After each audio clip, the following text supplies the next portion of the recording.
All right. Well, enough time has gone by. I think we'll begin. So what I'd like to do is begin with just a sense of a definition of mindfulness. I'm going to just share my screen to bring that up here and just explore what that means for us today in terms of what it is that we're looking at.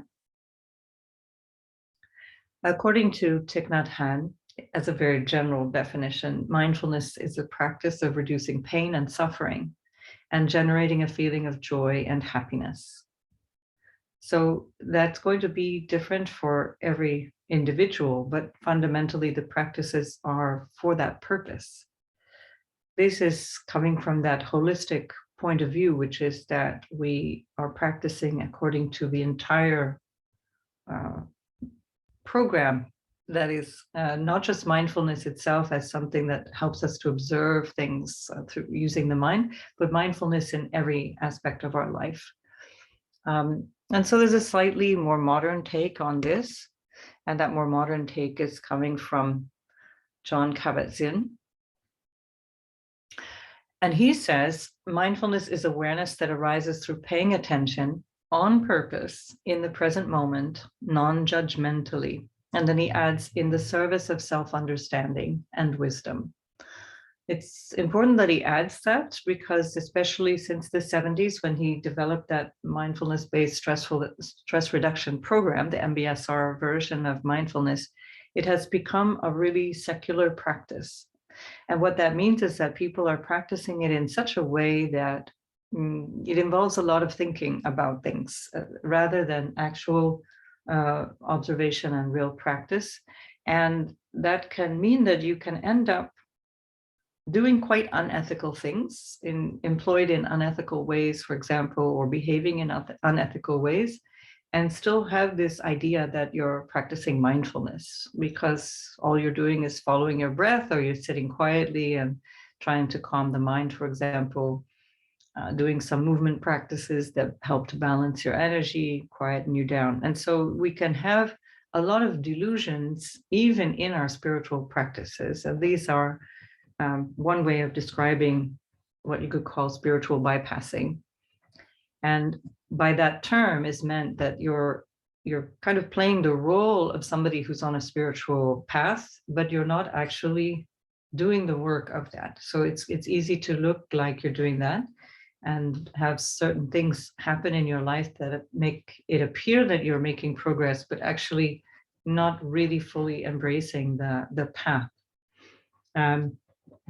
I've changed the course proposition a little bit with that in mind, simply because I think it's important to emphasize even more strongly that there is an actual component of values. I definitely included that in the previous course as well, but I'm really emphasizing that this time, that our mind is very tricky, and it allows us again to live on the surface of life and believe that we have these values and actually not really be embracing them in a conscious way. So let's just take a moment to practice. Breathing is the fundamental practice of all traditions, actually. There's no tradition that doesn't involve some kind of quiet contemplation, focus on the breath. When I speak of all traditions, meaning the mindfulness tradition or even the yogic tradition, it's all centered on the breath. So here we're not thinking about breathing. This is really important. We're not thinking, now I'm breathing in, now I'm breathing out. We're actually just aware of the breath, aware that here I am in this body and I'm breathing. And so that action of breathing in becomes something that is just happening.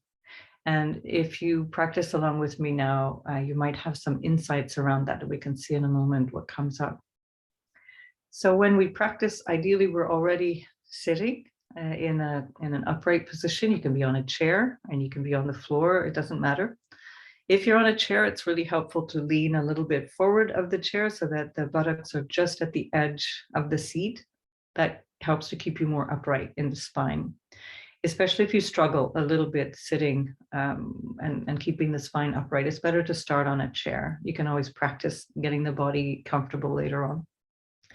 And in the meantime, for those of you who are on the floor, you do the same thing, but with the legs crossed, then you've got the reference of the floor as well to stabilize the body. And if you'd like, you either gaze downwards or you just close your eyes. If you're feeling sleepy, it's probably better to just gaze downwards, because closing the eyes can actually make you feel more sleepy. Then the mind drifts off. So just begin either looking down or with the eyes closed.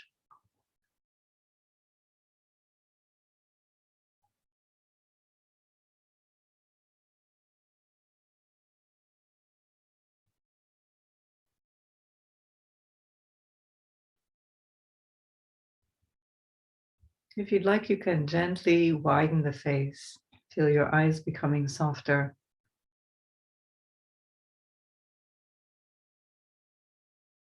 As the face becomes wider, you might even notice a smile, but it's not a forced smile. It's just a natural, relaxed smile.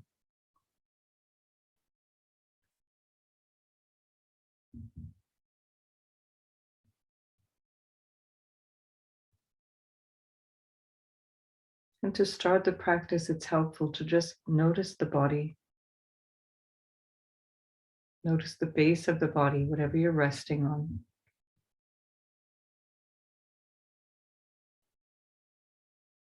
Notice the touch of your clothing on your skin.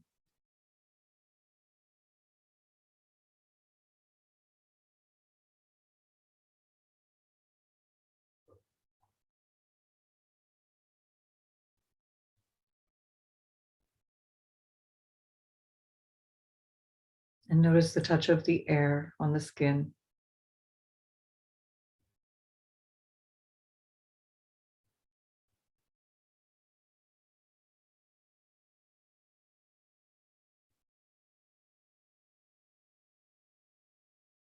Bring the awareness to your nose, the nostrils,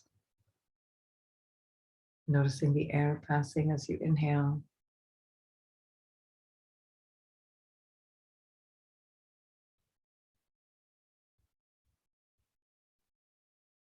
And noticing the exhale.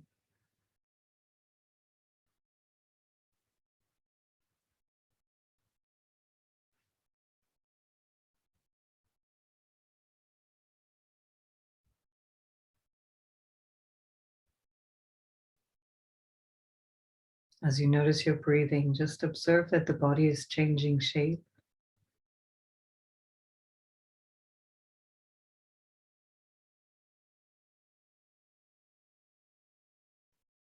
Aware that the awareness itself is noticing these things. The mind doesn't have to participate.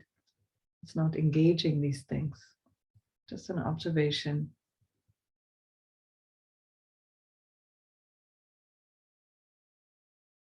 In the awareness, we're also observing the mind.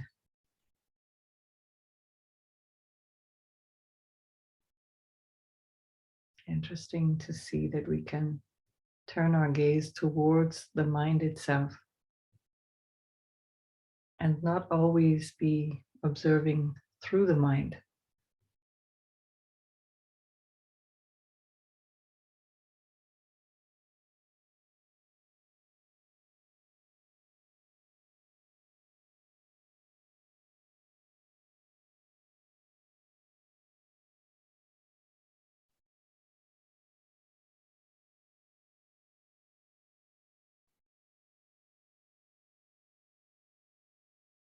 As you practice the breathing, you're aware as you're breathing that something is happening. The body itself, the mind, the breath, all shifting.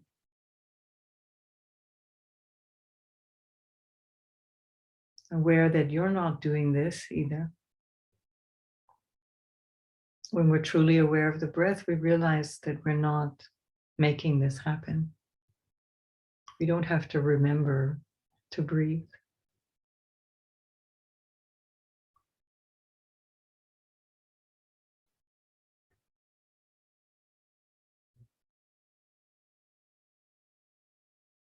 And noticing as well that we're all breathing at At the same time, not just this little group, but all of life, the trees, animals, humans. The earth itself is breathing.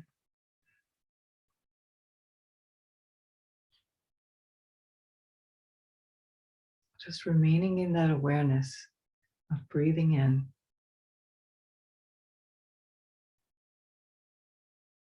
and aware of breathing out.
Taking a moment again to sense the quality of the air as it passes through the nostrils, the temperature,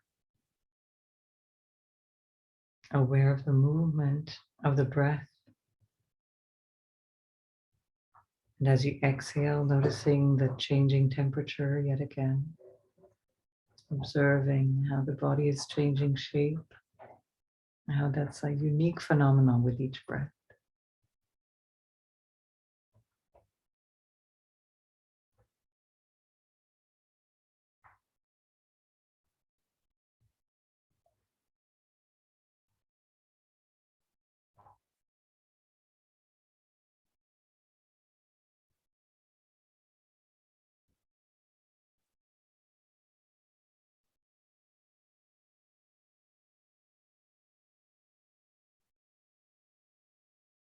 In this space of awareness, you could ask yourself, without looking for an answer, just asking openly, who is breathing?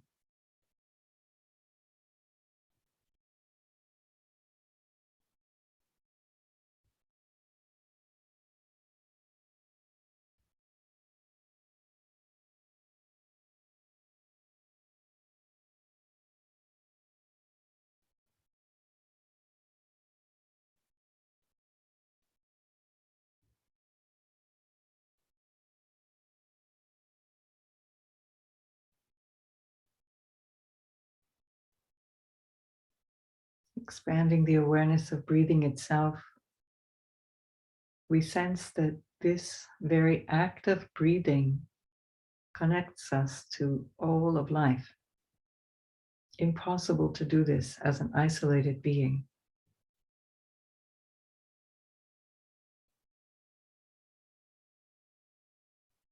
This breath depends on the oceans, the forests, the wind, the sun, the earth itself.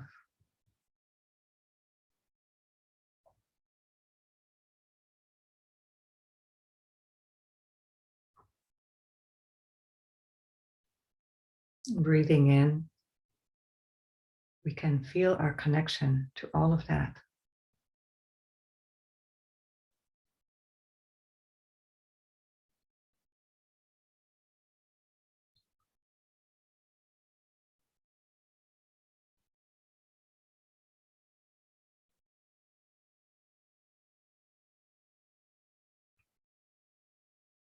When this body dies, when it's disposed of and broken down,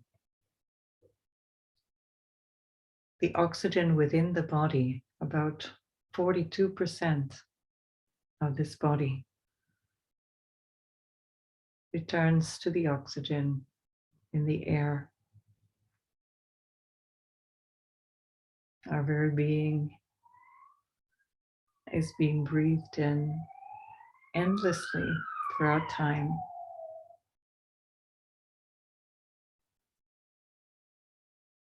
Breathing in the bodies of multiple beings, multiple lives, multiple stars,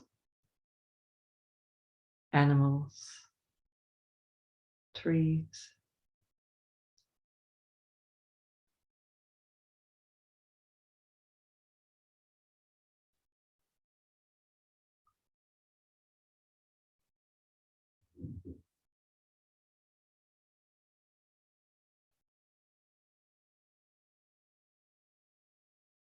Who is breathing?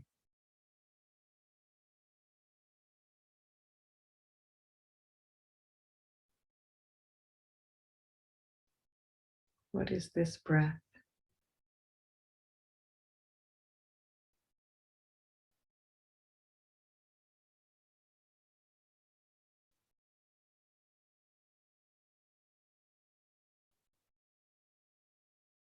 Where does the inhalation begin? And where does it end?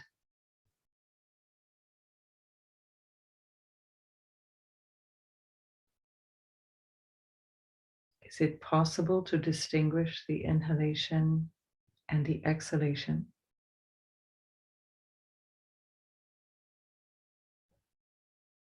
Or is that just an illusion?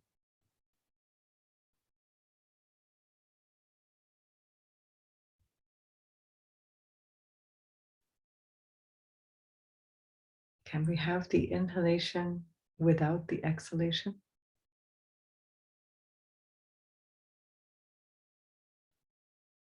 And can we have an exhalation without an inhalation?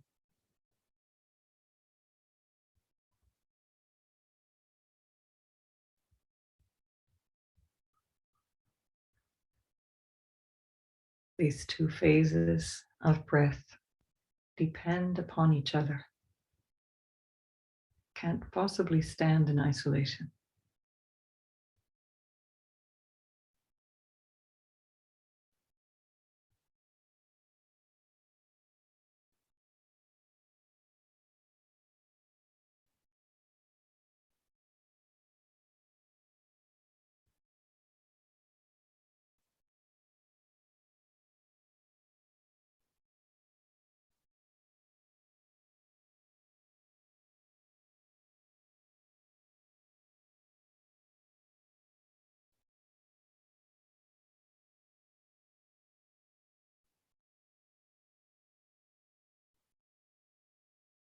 Returning the attention to the nostrils, concentrating all of your mind's awareness at the tip of the nose. And noticing with that concentrated awareness, you can still be aware of everything.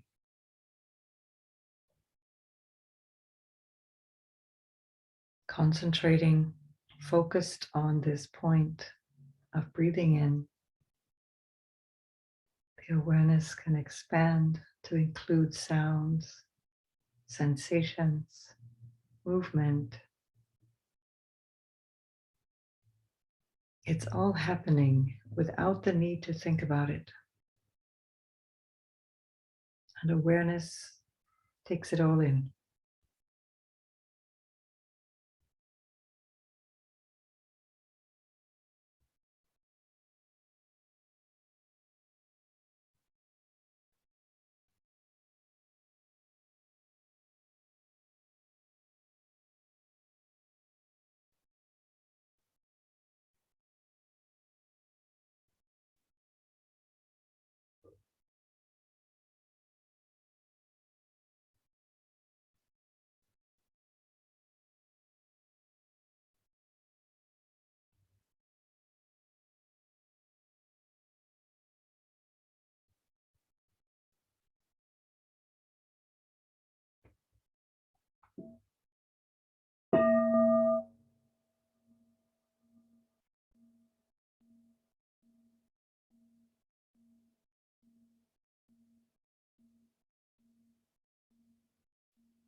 Allow the breath to become deeper,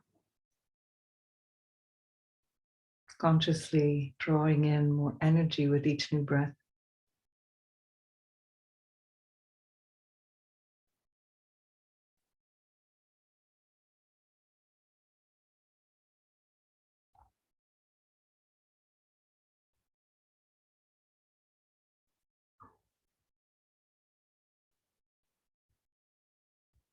As you feel the body becoming more energized, bring the hands together and rub the palms.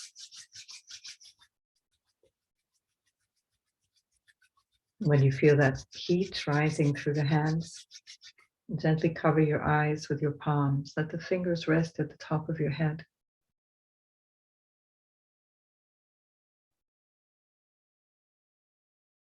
Feel the eyes completely soften, relaxing, softening deep inside, the muscles deep inside, the muscles on the surface of the eyes. When you're ready, opening the eyes inside the hands, taking time to adjust to the light, and then lower your hands.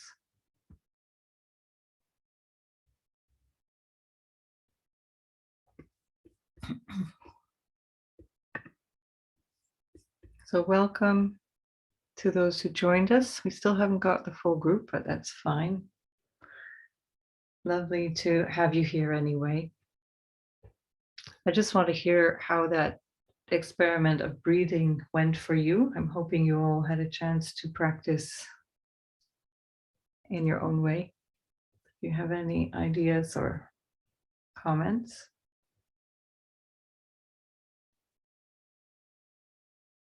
If you're multitasking, this is not the course for you. Let's put it that way. So we're here to practice as well as to learn. The practice is the learning, actually. You had no experience whatsoever of the last 15 minutes? You don't have to be shy, and this is, there's no right or wrong answer. It's just an awareness exercise.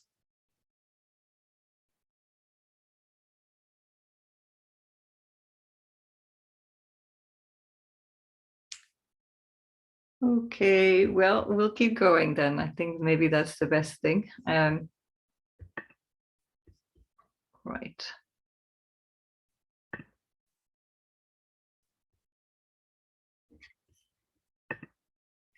All right, so we come to understand once again the noble truths which underlie the whole practice of mindfulness. The reason that we suffer is because we are alive. It's impossible to be alive without somehow suffering in some way, causing death to other beings, being exposed to death, being exposed to loss, being exposed to pain and illness. It's all a part of life. And yet at the same time, it's not the fundamental truth of life. I'll get to that shortly. But it's still one of our experiences of being alive on this level, on this relative level, we'll call it the three-dimensional level. And we know that the Buddha described the causes of suffering. This was one of the great realizations when the Buddha woke up in Bodh Gaya under that tree. This is what he understood. Life is suffering and there are causes. And this is the good news, because now once we understand that there are causes, we can understand that there's also a way to end the suffering. And so this is the third noble truth. There is an end to it. And then there's a way to end the suffering, which is the path. This is the purpose of practicing mindfulness, is to end the suffering. It's to end this idea that we have suffering. The physical suffering we can't do anything about.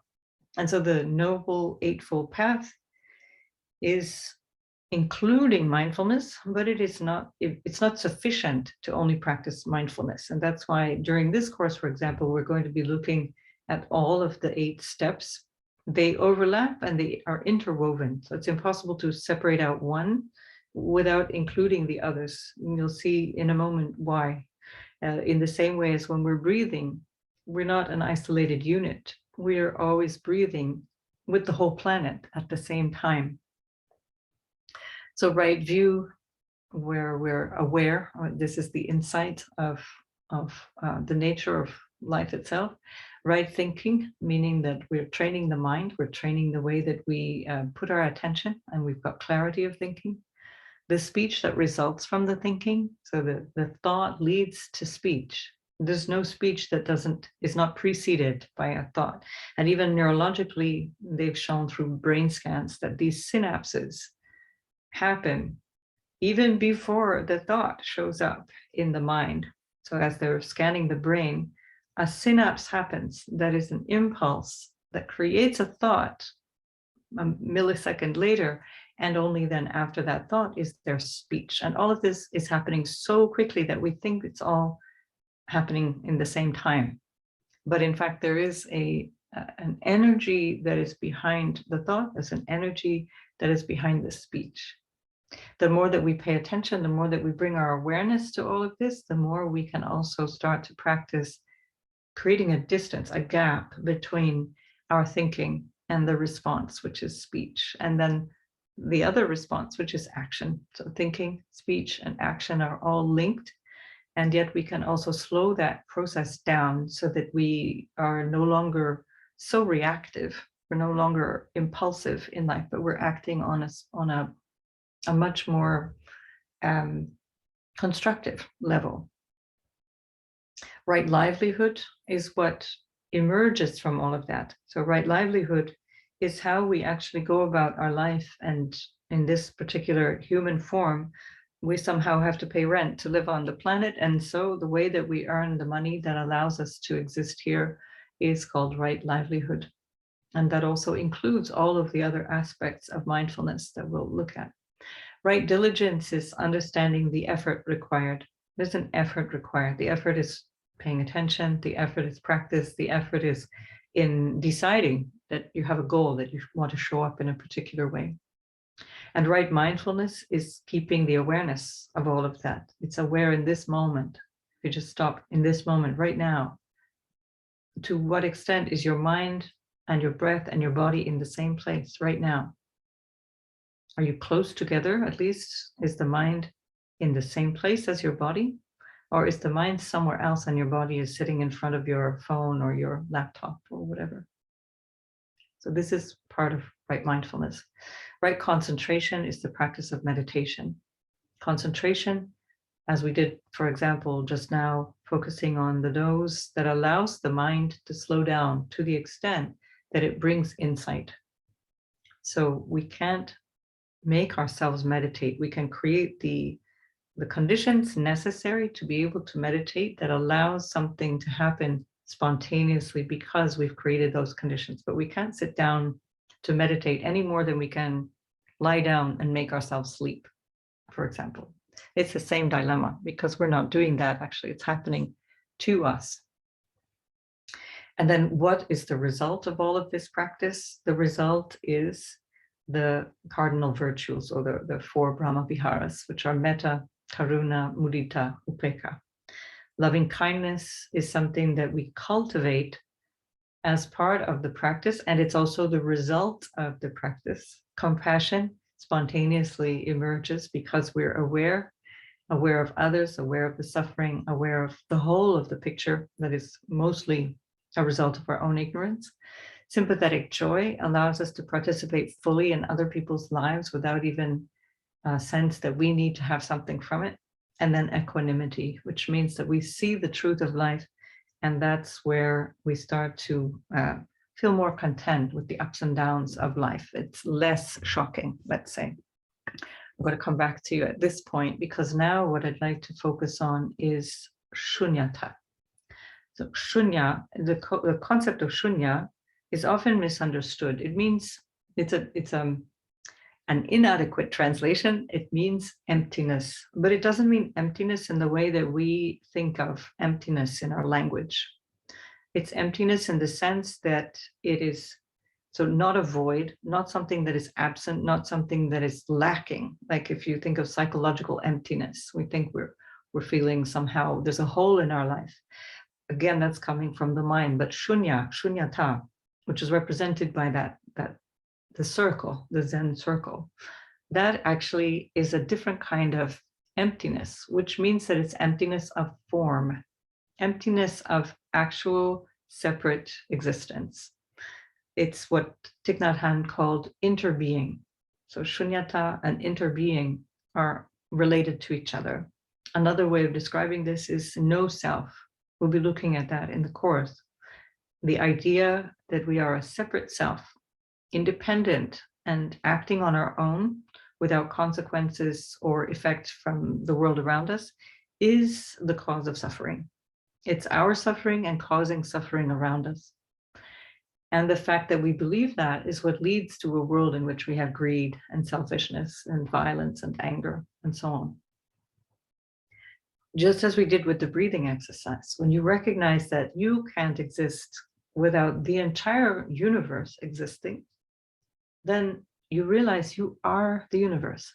It's not some magical thinking. It's not some new age idea. You are the entire universe. And the universe exists in you, and you exist in it. And this is something that is often misunderstood when people think of Buddhism or the idea of emptiness as being nihilistic, or being somehow very depressing or negative. It's actually everything. It's to say that it is empty of notions, empty of meaning or existence in the way that the mind perceives it. So there's no one thing. If I take the stick that I use to make the sound of the bell, it's actually, there's no stick in the stick. So it's just a convention. We call it a stick. It's a social convention, or a baton, or whatever you want to call it. And so we can see what it's made of is wood. And then on the other side, there's some kind of cloth.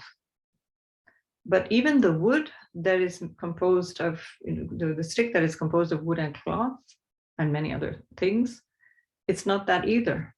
So it's not that the stick is ultimately wood, it's that the wood itself is also not wood. There's no wood in the wood. The wood is composed of all of the elements that make up wood, which includes the earth and water and air, space, and fire. And so we can see all of this in any object, including yourself. The idea that we are a self, separate from other people, makes us behave in a particular way. When we start to understand this notion of shunya that applies to everything, including notions, then we realize that everything arises in a moment of time. It appears to be fixed in time, and it dissolves. And when the conditions are right, something will appear. And when the conditions are no longer right, it will dissolve. It disappears. But it's only apparent. It's not real. We think of a rainbow as a great example. It's easy to grasp if you think of a rainbow. A rainbow is an apparition. We see it. We can absolutely see it. It's not that it doesn't exist. It's just that it doesn't exist in reality. It's a perception and a product of the mind. And so the mind labels it as color, as a shape, as a phenomenon. And that rainbow is actually composed of water droplets and oxygen molecules and hydrogen, et cetera, et cetera. And then the refraction of the sun is necessary to even show that there's something there, because it's the light refracted from the sunlight that gives us a rainbow. And without all of those elements coming together in just the right condition, there's no rainbow. And we look at that and we think, well, yeah, sure, that makes a lot of sense. It's a rainbow. It's not lasting, it's not permanent. But we start to then look at ourselves and we start to apply that. And then the mind says, oh, no, that's a step too far. I do exist. I am something. I am a separate thing. I have a name. I have an identity. I have feelings. All of these things exist. And the teaching would say, no, No, none of that is real. All of it is a perception. All of it is you falling into the trap of phenomenal arising, this belief that there is something independent called you, something independent called your body or your ego, yourself, your identity. And that identity, what the Buddhists call the self-cherishing, is the last thing to go on the path. It's the very last thing to be let go of. We can let go of all kinds of things. We can let go of rainbows. We could easily let go of plants that may not have survived a long holiday, or we can let go of people and animals and things that we may have come attached to. But we can't let go of this idea that I exist. And once we start to touch on this ability to see that there is no self, there's no independent self, then we're free. And this is the notion of Shunya. So Shunya is just recognizing what modern physics also recognizes, which is that there is no thing. It's not that there's nothing, it's that there's no thing as an object that the mind wants to attach importance to. So you can take anything, any idea, person, personality, event, circumstance, and you can start to pull it apart and realize on this relative level, there is an object, there is a thing, there's an identity. I can see the rainbow was there, I took a photograph of it, but it's not an actual thing. It's a temporary phenomenon. In the same way as our physical experience is a temporary phenomenon, biochemically we change with every breath. Biochemically we change with every piece of food that we eat. We're changing with every thought and every emotion that we experience, because that's also affecting our biochemistry, which means that we're not the same thing at all. We tend to change quite slowly over time, and therefore we can see that actually, yeah, the change is happening. It's just that I'm not aware of the change. It has to go deep into the cellular level before we can be fully aware of the change. But if you ask a biologist to look at through a microscope at some of our cells, they would be splitting and changing and dying off and regenerating in just the few minutes that it might take to look at those cells. And this is happening to us in every aspect of life. All of life is like this. Shunya underlines this sense of emptiness, emptiness of form, the form itself being empty. That underlies all of this practice. So we can't fully practice mindfulness without also understanding these concepts. So this will be a thread that runs through the whole of the course as well. Again, like I said earlier, mindfulness, as it's often taught in a secular way, whether it's taught in corporations or in the military and so on, it's extracted from this understanding. Because the other blessing of understanding Shunyata, this emptiness, is that we recognize that we are absolutely vitally interdependent, and that can never be any different. And that what we do, whether it be professionally or personally, whether it be through the way we eat, the way we consume, the way that we participate in the world around us, or even just the way that we are, and when we believe we're separated, when we believe that we're sitting in our own little space, not bothering anybody, all of it impacts the earth all the time.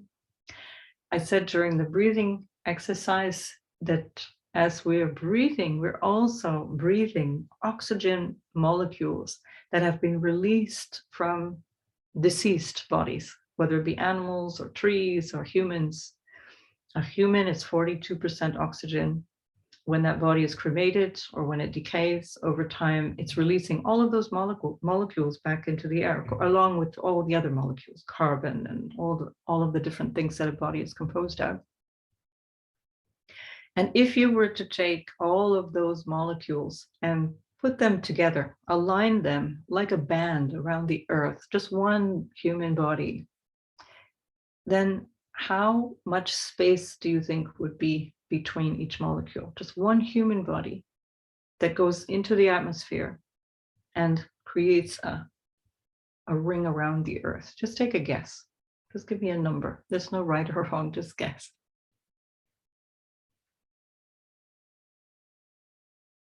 It's no fun if I do this all by myself. I don't know why I'm here with you otherwise.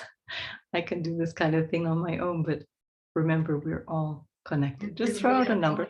Susan, I have no idea of a number. Just throw out a figure, any figure, any number. It's the space between the molecules. The space between the molecules of oxygen that one human body contains, as that would create a band, a circle around the Earth, around our planet.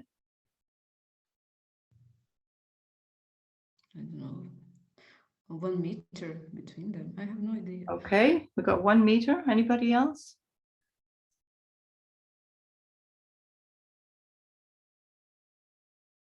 You don't have to be afraid. It's about being present. It's not about being right. Okay, Marcia, thank you. So the actual distance between each molecule that creates a circumference around the Earth from one human body, when the body is released back into the atmosphere, is 0.3 millimeters distance between each molecule. So it's virtually, it's like a string. You wouldn't even notice that gap. And that's you going out into the atmosphere. And every day, millions, billions of creatures go back into this circular environment. It doesn't stop at our atmosphere. It keeps going into the universe. It doesn't stop. All of this is interbeing. All of this that we're doing right now connects us to all of life. There's no barrier. There's nothing that separates us out from anything else. And yet the mind itself creates that wall. The mind itself creates a barrier that says, I exist. I am separate. You hurt my feelings. You aren't nice to me. You caused me pain. As if that were something, as if it existed. You see? So when we start to really understand the notion of this interdependent arising, what the Buddhists will call interdependent arising, which is another way of saying this emptiness, is that we're in a state of delusion most of the time. And that delusion is necessary socially. It's necessary to function every day. It's a useful identifier, socially. It's just a condition that we're used to, we're educated into. And that depends on culture as well, because some cultures, particularly the Western one, particularly in the last few hundred years, have created such a dense sense of self that the self itself overwhelms the consciousness. The notion of independent being is very strong in the Western mind. Less so in certain other cultures, but Western thought is dominating now. And what that does is it creates a certain level of narcissism. It creates a certain level of such an obsession with self that we're even now, especially because of social media, the last 20, 30 years of internet and social media arising and people communicating in a way that is quite dehumanizing in many ways. We've become so narcissistic that people are even arguing over pronouns. I'm a she, I'm a he, call me a they. But there's nobody there. There is no one. There's nothing to defend. And as long as we have this idea that you must call me this, you must respect me, you must do this, you must do that, then we're defending, pushing, and struggling. So socially and therefore environmentally as well.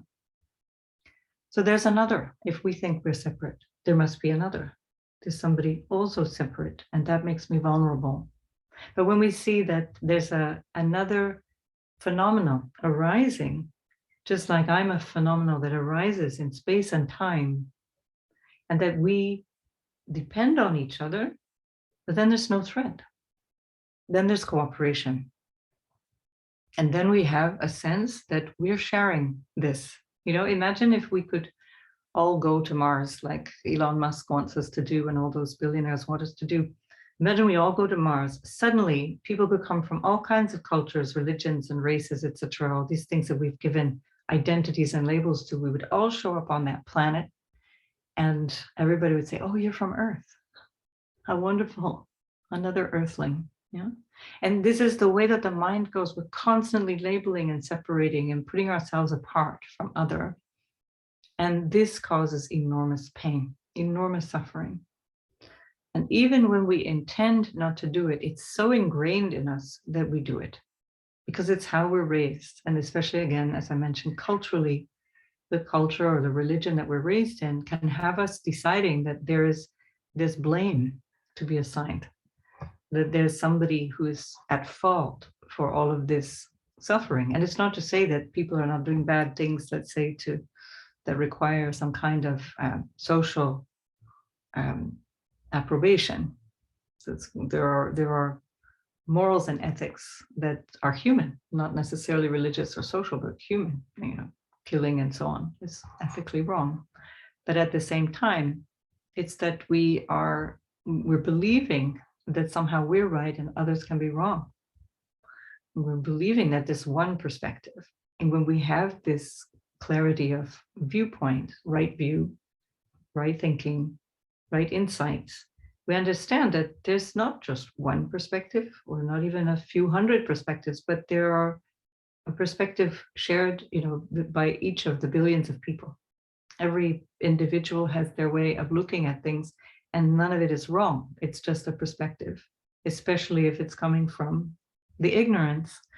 We're all wrong. If it's coming from right view, for example, then we see clearly that there's no other perspective. There just is perspective. And so this is the thing to understand. It's just what it is. It's just what we see. Now, this is the challenge for the ego, which wants to intervene. The ego wants to participate and control and intervene. And so then it wants to say, but my way is the better way. This is the correct way. This is the way we should be living. You're my child. You have to do this. Or, you're my neighbor. You have to do this. And we start to create more and more struggle with each other. And that's all coming from a thought. So this grasping for self, this sense of, self-cherishing, as the Tibetan Buddhists like to call it, and this feeling of otherness is what's causing the struggle, the strife in our relationships and in our life. And the understanding, the insight that comes from understanding this practice, mindfulness, brings us towards that insight, is Shunya. It's this no self. Nothing separates me from you. We are all interdependent. Everything I do actually will affect people I will never meet, people I will never know, animals, trees. It's all there. We're breathing because the forest is there. We're breathing because the oceans are there. And if we cause harm to those things, then we're causing harm directly to ourselves. This is what deep ecology is all about. Deep ecology is understanding that we can't export pollution. We can't export plastic to be recycled. There's nowhere else. There's no other place. And so when we start to really understand this deeply, our behavior changes spontaneously. We don't have to try to be compassionate. Compassion is there. Compassion arises. We don't have to try to love each other. We don't have to try to be kind. It's natural. We don't have to try to enjoy somebody else's success because their success brings my success. So all of these things arise spontaneously. And when we don't see that, when we live through that ignorance of believing that there is a separate self, then we have jealousy and anger. Then we're tormented with our own with our own state of mind, which is causing separation. So I just want to pause here and see if there's any questions, or if you can maybe come up with an example of where this may not apply. See if we can work through that. Malika, you need to unmute. Please unmute yourself. I have a question. If we are all interdependent and we are interbeing, and yet what is very real is the suffering of loneliness. So is that wrong perception? What happens? Because this is very real, right? Loneliness, that sense of not belonging. Mm-hmm. Yeah, that's a brilliant example. This is a brilliant example. So let's look at that. So the question is, who is lonely? Yes. Who is lonely? This is the question. So if I believe that I'm a separate self, and I believe that I'm an individual with a personality, with needs that are not being met, with emotions that are not being respected, with problems that I alone have, then I believe that I'm alone and lonely, right? So when we understand that there is none of that none of that exists on a relative level, on a psychological level, it exists, and yet at the same time, that all of that is a misunderstanding. All of that is part of the delusion. This delusion that we exist. And when we understand that we are choosing that thought that we are separate because of that delusion, we see the solution in the problem itself. So the fact that I sit alone in a room doesn't mean that I am alone. We perceive it as such because as a human, we also benefit enormously from physical contact, from social contact. There's no disputing that at all. But the choice is in how we, through the mind, interpret that. See, so understanding that I can't possibly be alone. The moment that I believe myself to be isolated, I am no longer able to breathe. I'm no longer able to eat. But that's not the case. You know, for some people, in extreme cases, it might be. But we're still breathing together. The food that we have, wherever we get the food from, is coming from the abundance of nature all around us. Everything that is happening all around us is happening because we're not alone. So we can never be alone. Now, there's a difference, which is that the mind then starts to divide, and it says, I want to be with that person and not that person. I want to be with this culture or that organization or that place, but not this place. So therefore, I'm isolated because I'm not with those things that I believe to be separate, which is the same delusion.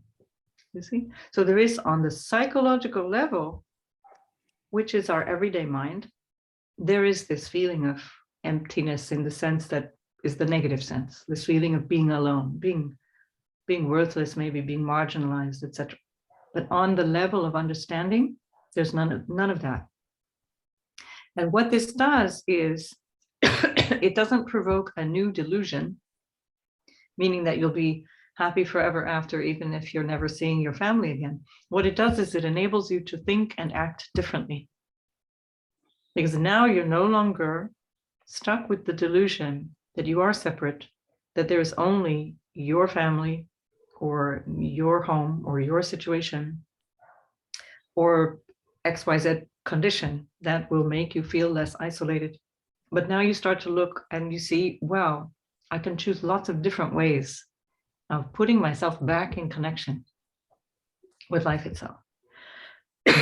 Sorry, whether that be with humans or animals or nature or what. Can you see the distinction? So there are two levels of reality. I just have to take a little something from my throat. There are two levels of reality. There is the relative reality. This is part of the teaching. We have this everyday relative reality. On a level of relative reality, there's a stick. and I can make good use of it. Or I can make bad use of it, whatever, I can make use of it. And on the level of truth, which is the level where we're free from this suffering, there is no separation. And so the closer that we can live in that understanding of reality with the capital R, the truth, the less suffering there is.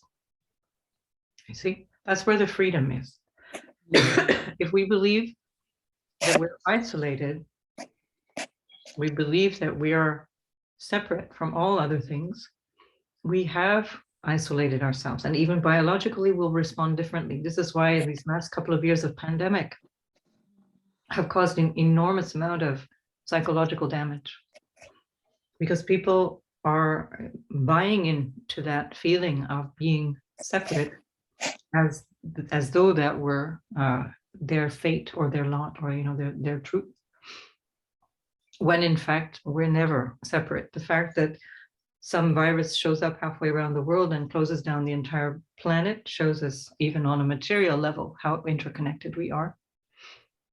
In fact, interestingly, if you are in the same room, you just in the same house as another human or another animal, your intestinal flora will change. So you don't even have to touch them. You don't even have to be physically close to them. Your intestinal flora, bacteria in your intestines, changes. It diversifies because you're sharing your life with others.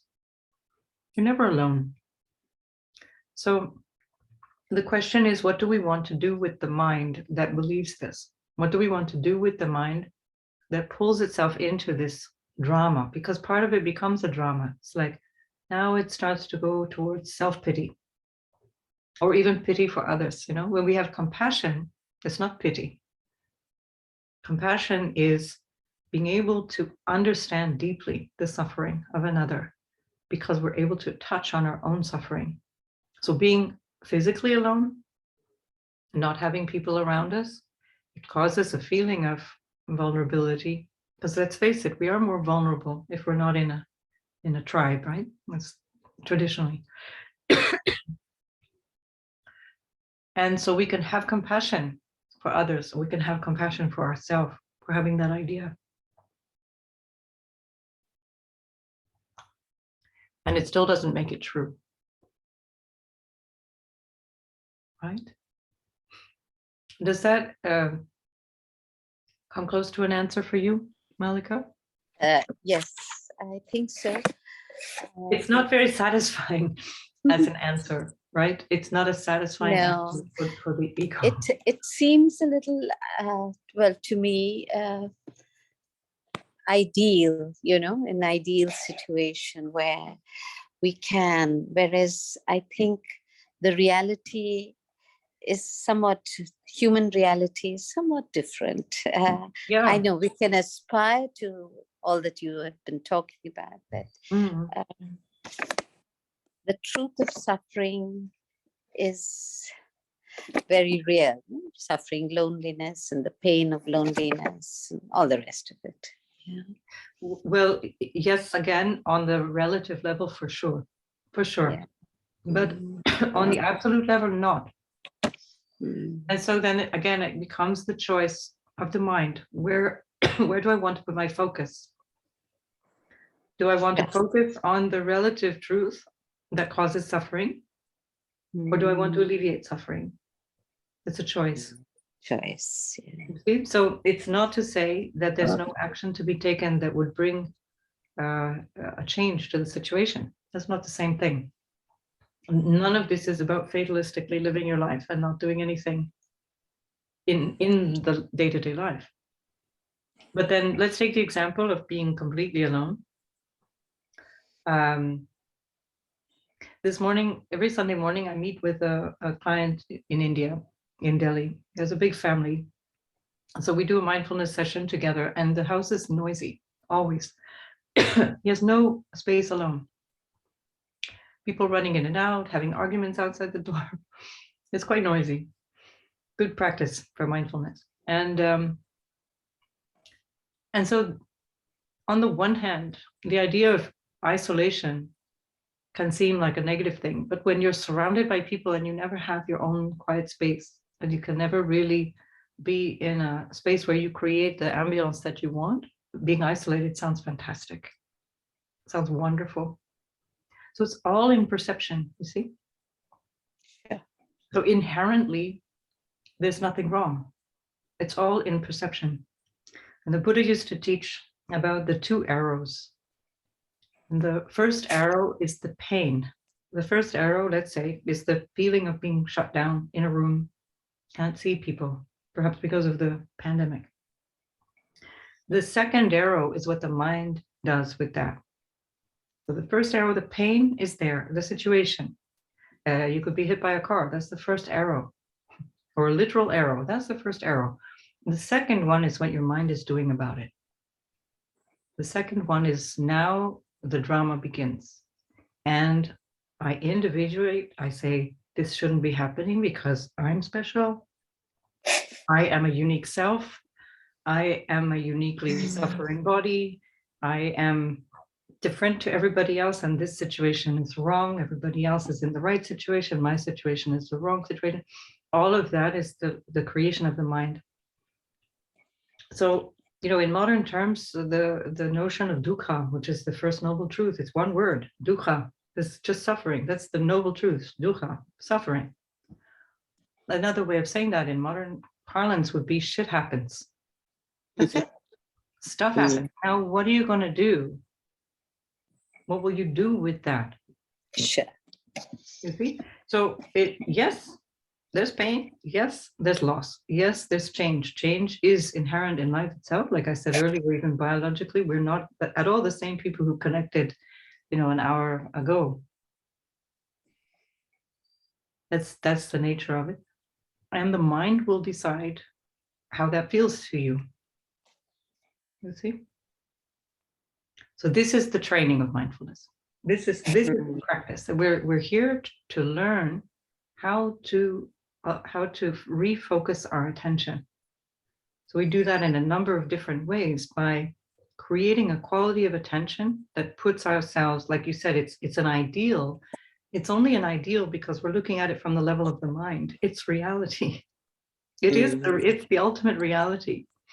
But when we say the ultimate reality, that doesn't mean it's inaccessible. It means that the one obstacle to being there is the mind, because we're already there.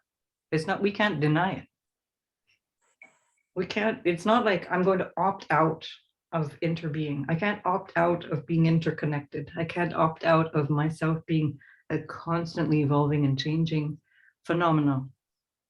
You see? There's no me to opt out. It's not even an option because there's no me, there's no self. I'm not even here to even decide to opt out. See? So again, that's the mind. That's all the delusion of the mind. And it's not to say we're not going to participate in life. We do our thing, we do our shopping, we go for walks, we engage in relationship. But it's different. It's different because now we take it all much more lightly, more fluidly. If we're attached to this way of being, we're afraid of dying. That's the bottom line. So if we're attached to this permanent self, to this permanent body, this permanent existence, then there is concomitantly, there's a fear of death. We can't have an attachment to life itself without a fear of death. Because if we're attached to this thing or any of the other things around us, well, how can we die in peace? Right? We can't, because we're afraid. We're afraid of losing something. What are we afraid of losing? This thing that we think we are. So we try and touch on the quality of life that is true with a capital T. We try and touch on all of that experience of the ever-changing nature of life itself, the world itself, consciousness, and recognize that's the truth. And so when we draw the last breath, now we're in a position to say, this is not, there's no life, no birth, no death. It's just a new form. New form. Where do you go when you die? I just mentioned 42% of the human body, human weight, is oxygen. It's immediately going to be released, whether you're burnt, whether you're buried, it will be released back where it came from. in a never-ending cycle. So, you know, when we build monuments to the dead and we create huge events around people, around our attachments to things, events around historical events, things like that. All these monuments have trained our mind to believe that there is a thing that once existed that no longer exists. And that's what causes this pain in our society. Because we believe that we are letting go of something. We believe that we are losing something. But where is it going? Where could it possibly go? What could we possibly lose? It's never going anywhere because it was never like that in the first place. If you've ever seen a corpse, if you've ever said goodbye to a loved one and you've seen their corpse, you'll know that the person that you loved, the person that you knew, is not there. You're looking at it and you're like, well, that's definitely the body, but that's not grandpa. You know that there's a relationship that's somehow separate from all of that because the relationship was on that level of transformation and energy constantly, right? The more we're attached to grandpa's body, the more we suffer. Because now grandpa's body is there, but grandpa's not there. So where's grandpa? Now we think we've lost something, but he was never there in the first place. Henrietta? Yes, sorry, my question, I don't know if it's too philosophical, but I'm trying to come to terms with why this delusion came about in the first place. I mean, I can certainly see in the modern life why there's a lot of interest in keeping that delusion there, but it must have served a purpose, or it must serve a purpose.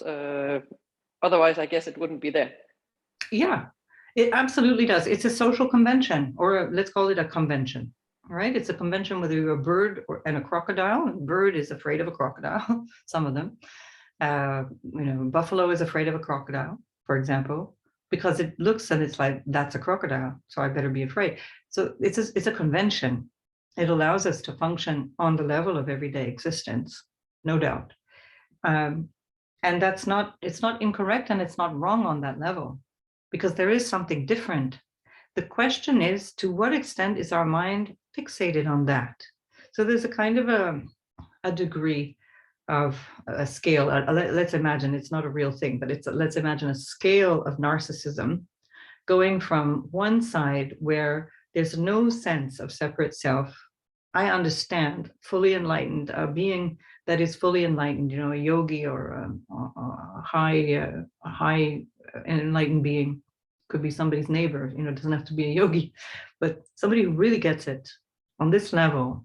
There's no narcissism, there's no sense. It's just like this body, there's this thing, there's this stuff that I do during the day, and it's all quite light. It's very easy being with people like that.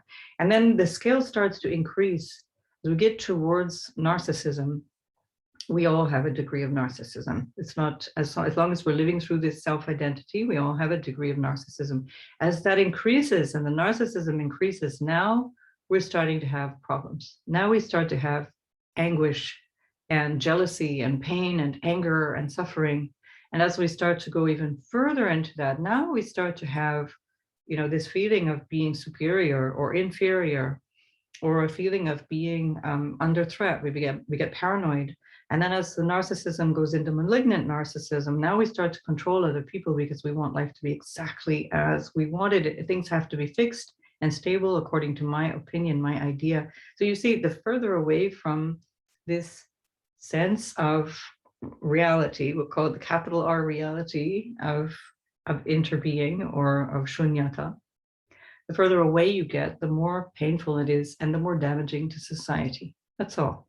So there is a social convention, there is a body. We can't deny that this is here. There's a body. The body is affected by a cut. I bleed, I eat, I have to defecate. All those things are happening, but they're not happening in the way that the mind establishes. And the mind itself makes things fixed and hard and permanent. And as a result of that, we suffer. Right? So we have to kind of always go through life in this balance, this kind of dance between what is real, like the sort of absolute reality, and what is the relative reality. And the more that we live with the understanding, the remembrance, the awareness of the absolute reality, the less this relative reality will disturb our peace. And then we get to this place of equanimity, get to this place where it's like, there are good days and there are bad days, or there's good moments and bad moments. There's, good events, bad events. It doesn't matter. So it's part of the whole dance. It's part of the whole thing. And we don't dwell on it. It's not like I'm going to hang on to that good thing and never let it go, or I'm going to hang on to that bad thing and never let it go. It's like, it's here right now. And that's freedom. That's where you can come genuinely touch on loving kindness, as opposed to personal love, right? Personal love is narcissistic. It's about our desires and attachments and aversions. And the more that we are in that kind of relationship, the more suffering there is in that relationship.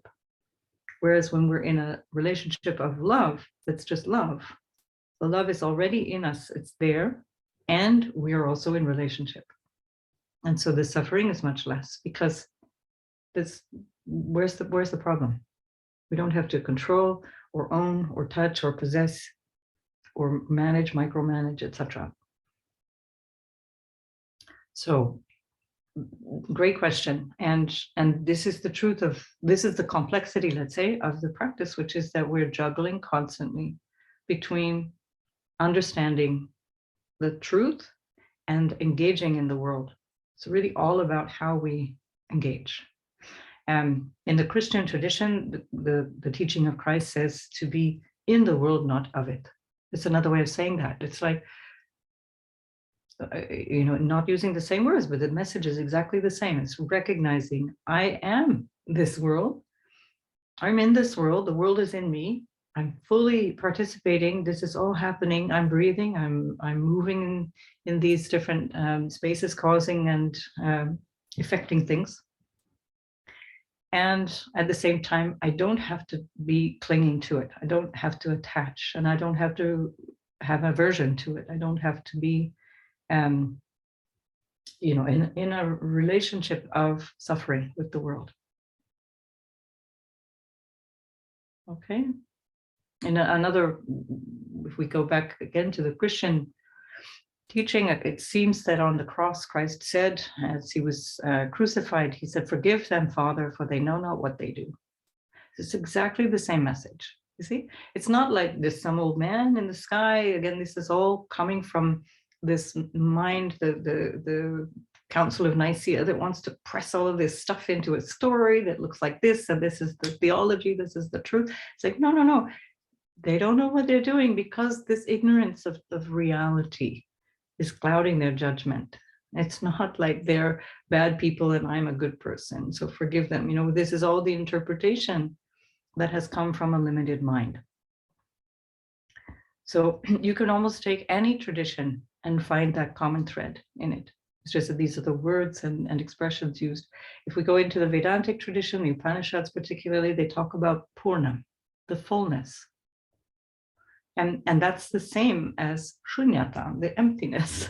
So the difference is in Vedanta, the Brahman, which is the cause, the appearance of things, and the dissolution of things. This Brahman, this energy of constant change, or in different traditions it will be Shiva. That's considered that sort of cycle of fullness. But the Shunyata is exactly the same thing, coming from a different expression. So on the one side you say emptiness, on the other side you say fullness. But to have emptiness, you require the fullness.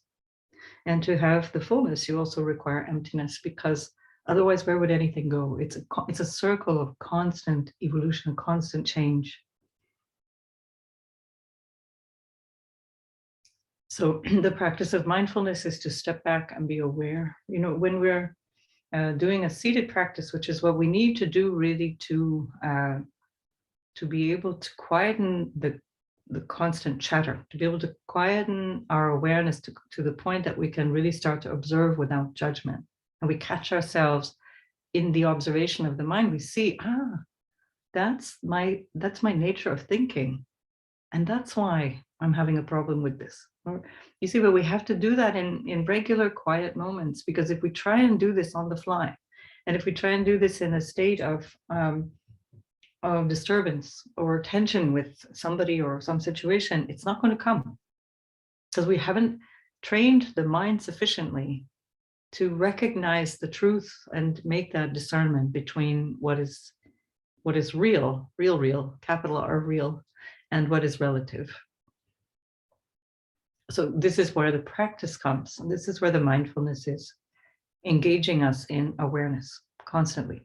And the way that mindfulness is described in Sanskrit, it's called smriti. And this means remembering. So what do we remember? We remember that this is not true. This is not real. We remember to pay attention. We remember, I am a part of everything. So it's not thinking about stuff. It's not like, here I am, preciously drinking my tea. I just took a sip of tea. It's just aware. It's aware of all that. And there's none of that superficial kind of precious demonstration or demonstrative way of being. You're just aware of the mind, aware of what's going on. In the moment of awareness, your body will relax. Just like when we started out our session, all you have to do is bring your attention to something, and whatever is there starts to find a new balance. Did you notice that? You bring your attention to the breath becomes deeper, longer, fuller. You bring your attention to the body relaxes, becomes more at ease, more available. And you don't consciously have to do that. You get some prompts, especially in the beginning, it helps. But if you just put your attention there, practically everything resolves itself. This is another way of describing the Tao. Taoism emerged at the same time of the life of Buddha. That whole period of time, 2,500 years ago, was an extraordinary moment in history, when all of these extraordinary understandings of reality emerged. And so Lao Tzu, when he was describing the Tao, says, everything happens on its own. Everything happens on its own. What do you need to do about it? And if you just think for a moment, think of any situation right now in this moment, think of a situation that you would really rather be different, or that you want to resolve, or that you consider to be a problem, and just sink into that feeling of, I'm aware, I'm not pretending it's not happening, I'm aware of this, and everything happens by itself. At a certain point, you realize, I don't have to engage, or at least I don't have to engage in the way that I may have thought I did. Or maybe my opinion is part of the problem, or maybe if I do engage, I'll do it differently, Everything's happening by itself. And we can't see that until we become quiet. So when you really step back and you do the practice regularly, as we're hoping to do here, then you start to change things in very subtle and very powerful ways. And it's not because you're like wrestling it to the ground and trying to change it. You're just recognizing, I was never a part of this equation in the first place. All this stuff is happening and I've been stirring it up, So I'll just continue now. I want to share the rest of my screen I don't want to keep you all day long. So I want to give you a little information about the course itself, because ultimately that's where we're headed.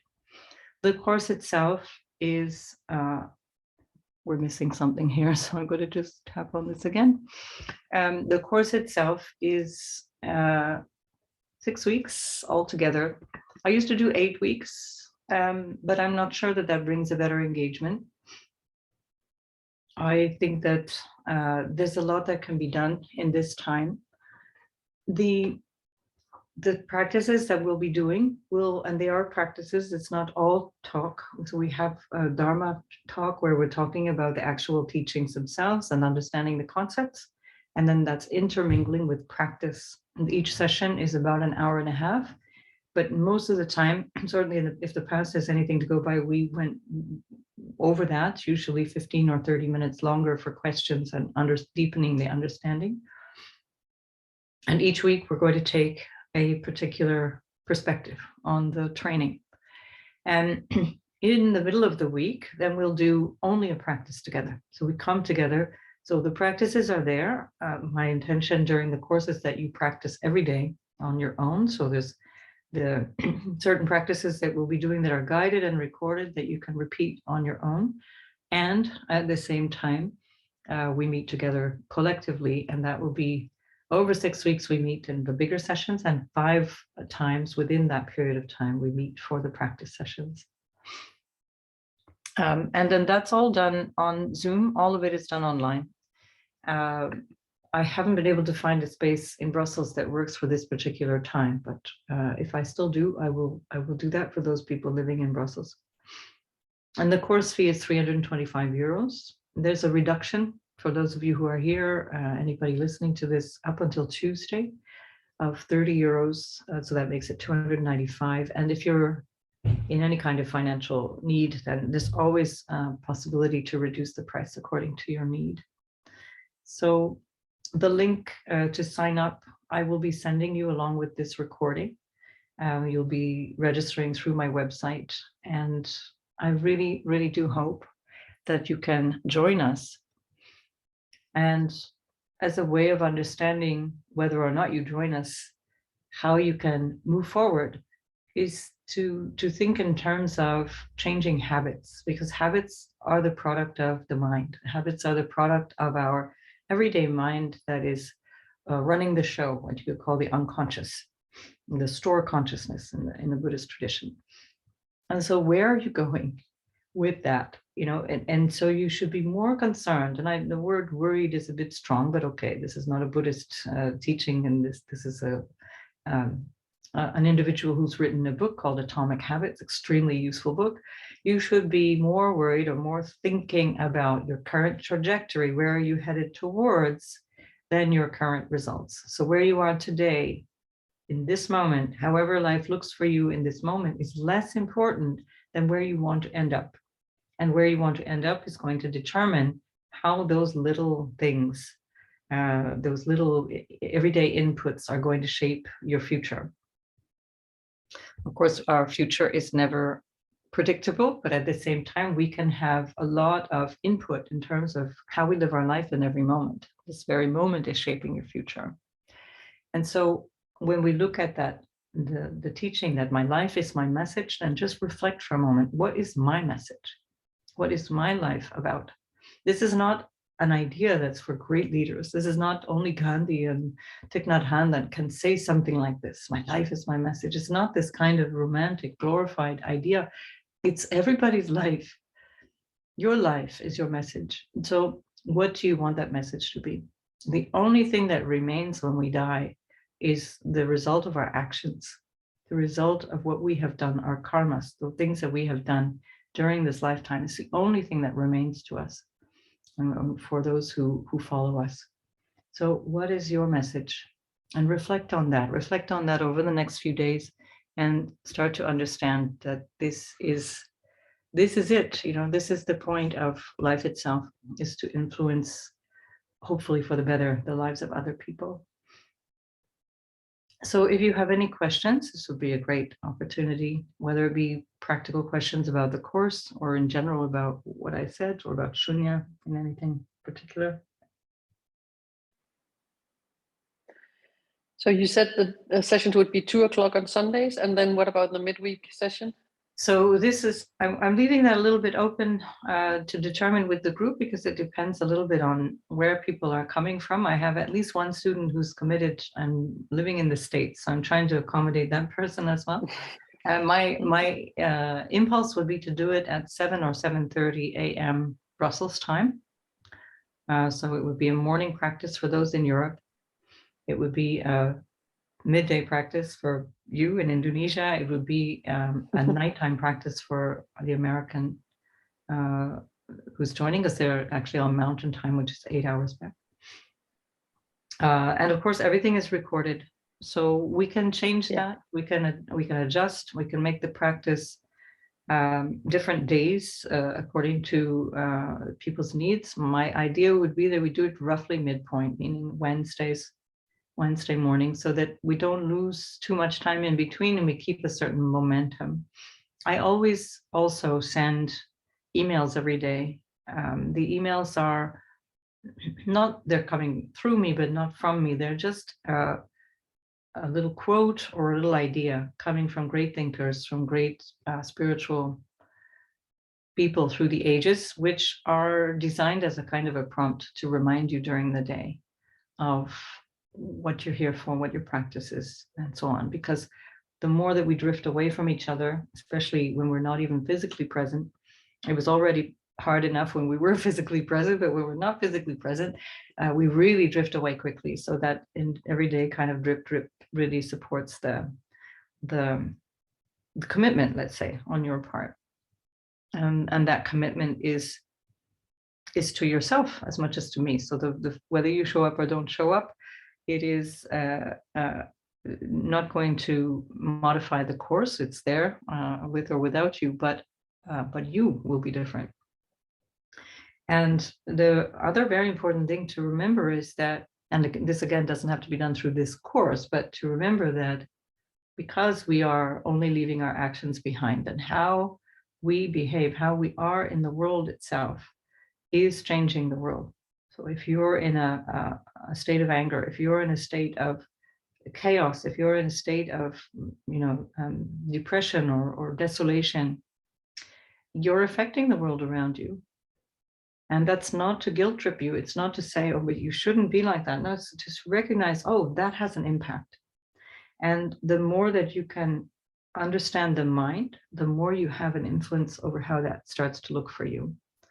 So we have experiences of life, we have events that happen, and we sometimes feel overwhelmed. But what is overwhelmed? The mind is overwhelmed. Notice that. It's not, there's nothing that you're here in experiencing in this world that you cannot overcome. All right. So, and that is going to be coming from the quality of your attention and the quality of your mind and the intention that you have for yourself and for your life going forward. So this is not about changing you for the better. There's no better, because there just is. There's this isness to life, what the Buddhists call the suchness of life. And at the same time, there's also nothing to fix, right? There's nothing to fix. There's nothing wrong. It's a question of, from this moment on, what does your life look like? And that's entirely in your understanding. It's entirely in your capacity to adjust. And the outer events, when we go through the course, we'll see as well. How do we participate in the world? How do we connect with outer events? How do we deal with certain events in the world? And what do we do about that? You know, if I give you the example of Thich Nhat Hanh in the 60s, he traveled from Vietnam to the United States to try to show them what was happening in Vietnam. The Vietnamese called that war the American War of Aggression. So you see how perspectives change. You know, the Americans called it the Vietnamese War, as if it was something happening way over there. And the Vietnamese said, no, this is a war of American aggression. And in that understanding, people started listening differently. And he was asked to join a huge march. It was an anti-war protest march in New York City. He was asked to join that, and he said, no, I can't, because that would cause anger. It would cause this defensiveness. It causes this rubbing up the wrong way. And he said, but I will march for peace. So it's a qualitative difference. The result is much different because of the quality that you put into the intention. And so this you can apply to your life in so many ways. What can I be for? What can I cultivate? What can I express and develop in my life in the same context of whatever is going on in the world? It doesn't have to be this pushing against or this fighting against or this resistance. The result will be all the more powerful if we work towards what we want to see rather than pushing against what we don't want to see. right? Because that's coming again from this delusion that there is anything even to push against, right? So I leave you with that, unless is there any other question or a practical question? How many of you would like to join? How many of you are planning on joining? Henrietta? Yeah. Susan, I would love to join, but is there any way, I don't know, if we could do this during the week? During the course, during the week instead of Sundays? It's very difficult because people are working. So there's never going to be a perfect time. Okay. So during the week, people are working, and the evenings, as you'll see, especially in one of the modules, we look at habits and how to be mindful in terms of health and the daily habits. And doing this kind of thing at night is very detrimental to good sleep.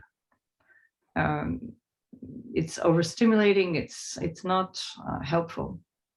I've done it in the past. I did it for years, and I ended up with, neither myself nor anybody else physically better off for it. So the way to do it would be then, either do it then on Sunday or to participate by watching the videos. There will never be one time that works for everybody, including myself. You engage for 6 weeks, there's a compromise, there's a decision that has to be taken. So if we do one thing, we can't do another thing. That's how it goes. So the timing can change, but the day will have to be the same. The Saturday is no better, because Saturday people say, oh no, but I've got all these things to do. So it's Malika?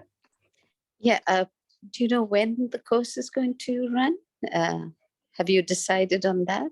Yeah, in the slides it was shown. It was, I forgot to mention it though. Thank you for mentioning that. It's from the 27th, so from next week, from the 22nd until the 3rd of April. Okay, till the 3rd of April. Yeah, so it's 6 weeks running. Because I'm traveling on the 27th, and so that's out. And midweek would be very difficult for me, at least, because I work. So, and if it's midday for me, it wouldn't be possible. So maybe another time, or let me think about it a little. And, yeah. It's Thank you very much. You're very welcome. Thank you for being here. It's very tricky. There's no time that works for everybody. And I know. One of the other challenges now that we've gone through this 2 years of COVID is that people are becoming much more aware that they can do things when they want, as opposed to previously we said, oh, this is the time, I'll fix it, I'll make it work. That's the time I have to show up physically in that spot, I'll make it work. Now that everything's online, people are like, oh, that's when I do my nails, and then I have to have my shower, and then at the end of the day, people are kind of drifting around like, free radicals. So I have no control over that, and I can only offer what works best for the majority. And if it doesn't, then we'll re-examine that. And it's not just for you, Malika, but it's for anybody who might want to join. But I need to first see who's joining, and to see what is a useful common schedule. And we can change 1 week on, 1 week off, for example. We can make it work in such a way that, that it's a little bit later for some people and earlier for others, etc. Right. I'm quite flexible up to a point, but I also need to be able to anticipate the schedule so that people can be hopefully reliably attending as well. All right. Anybody else? Yeah, Marcia? Would be much better. I'm sorry, I didn't hear what you first said. For me on Sundays, if we could start around 10 a.m. Brussels, 10:30, for me it would be better than in the afternoon. Sure, okay. We'll keep it in mind. And I have no objection. It was just that I'm trying to accommodate a student who has committed to doing the course and who lives in the United States. So we have to see, maybe we can try again 1 week on, 1 week off and do it that way. Okay. Because as much as possible, I'm trying to have people physically present. You see how engaging with questions makes a difference to the quality of the understanding and the teaching. You know, it's easy if we just listen to something, and you might as well watch a YouTube video or something. But if you're here live with a teacher, I want you to engage with me. That's the whole point. It's about refining your understanding for yourself. That can happen better when we're together live. So I'll do what I can to be flexible with that. Right? I'm perfectly, on a Sunday, I'm perfectly flexible. So anybody else? Right, there's 5 other individuals who signed up for this, so I don't know in the next few days who is going to also come back and decide to join. But I'm very happy to make this a variable schedule. This doesn't have to be a fixed schedule, that we can try and make at least, once every other week, that people are able to physically be there, if not all together. Okay. Okay. Thank you very much. You're very welcome. Thank you all for being here. I really Thank you so appreciate your much. questions. Thank You're you. very welcome. Okay. Bye. So bye-bye, and I'll see you all hopefully soon, whether it be here or in some other formats. All the best. Yes. Thank you. Bye. Bye. Bye.